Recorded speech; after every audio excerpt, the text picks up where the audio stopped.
உங்கள் தந்திவன் தொலைக்காட்சியில் சின்ன திரையின் சிங்கப்பெண்கள் மாலை 7 முதல் 8 மணி வரை காணத் தவறாதீர்கள். சென்னை குரோம்பேட்டையில் சாலையோரம் தேங்கிய மழை நீரால் ஜிஎஸ்டி சாலையில் கடும் போக்குவரத்து நெரிசல் ஏற்பட்டுள்ளது.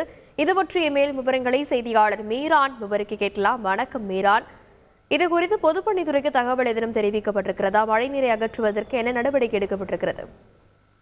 வணக்கம். சென்னை மற்றும் சென்னை புறநகர் பகுதியில் நேற்று இரவு கனமழை பெய்தது. அதிகாலை வரை கனமழை பெய்த காரணத்தால் சென்னையில் முக்கிய சாலைகளில் சாலை ஓரங்களில் மழைநீர் தேங்கியது. இதேபோல் இன்று காலை முதல் வானம் மேகமூட்டத்துடன் காணப்பட்ட நிலையில் புறநகர் பகுதியில் அதிகாலை வரை சாரல் மழை பெய்து கொண்டிருந்தது. இந்த நிலையில் குரோம்பேட்டை அந்த ரேடியல் மேம்பாலம் அருகே சாலை ஓரங்களில் ஏராளமான இடங்களில் தண்ணீர் தேங்கியதன் காரணமாக கடுமையான ஒரு வாகன நெரிசல் ஏற்பட்டது. இதன் காரணமாக நண்பகலில் திடீரென போக்குவரத்து நெரிசலானது குரோம்பேட்டை ரேடியல் சாலை மேம்பாலத்திலிருந்து மீனம்பாக்கம் வரை ஜிஎஸ்டி சாலையில் இருப்பதில் கடுமையான ஒரு போக்குவரத்து நெரிசல் ஏற்பட்டது. போக்குவரத்து நெரிசலை கட்டுப்படுத்தும் பணியில் போக்குவரத்து போலீசார் ஏராளமானவர்கள் இந்த பகுதிக்கு வராத காரணத்தால் தொடர்ந்து வாகனங்கள் ஆமையகத்தில் இந்த பகுதியில் சென்றது.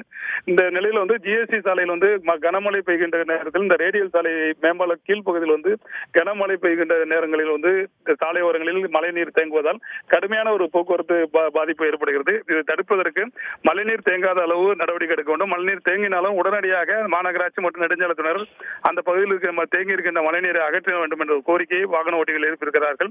தற்போது அந்த பகுதியில் வாகன நெரிசல் ஏற்படாமல் வாகனங்கள் சீராக சென்று கொண்டிருக்கும் காட்சிகள் நம்மால் பார்க்க முடிகிறது. வாகன போக்குவரத்து ஏற்படும் பொழுது உடனடியாக அதை சீர் செய்ய போக்குவரத்து போலீசார் நடவடிக்கை எடுக்க வேண்டும் என்ற கோரிக்கையும் போக்குவரத்து போலீசாருக்கு வாகன ஓட்டிகள் எழுப்பியிருக்கிறார்கள்.